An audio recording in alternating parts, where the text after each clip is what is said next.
बनवते चपातीनं. तू भाजी खाती का? खाते. कोणती भाजी आवडते तुला? कोणती भाजी आवडते? मला का हा? असं आहे का आपलं पिझ्झा आहे का? पिक्चर? हा कोणी सांगितलं तुला खायचं ना तू. खायचं? पिझ्झा? हा पिझ्झा नसतो बाई शाळेत. मग कुठे आता संग मिळालं का? आपल्या शाळेत ना भात असतो, मसाले भात, आमटी भात. मी नाही खात मिळालं मसाले भात. का बरं? घरी गेलं ना मॅगी खाते मिळालं. मी चिंगम नाही खात आता. मी तुला सांगितलं ना त्या दिवशी चिंगम नाही खायचं. मी कुठे खायचं? नाही ना?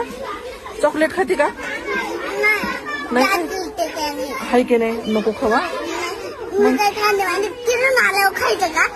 खायचंच नाही, चॉकलेटच नाही खायचं. मी काय खाते माहिती हा. का? मी पण का जिलेबी खाते. जिलेबी आवडते का तुला? हा वा, जिलेबी खा मग. ती पण रोज नाही खायची बरं का. कंदी. जिलेबी खोकला येतो त्याने.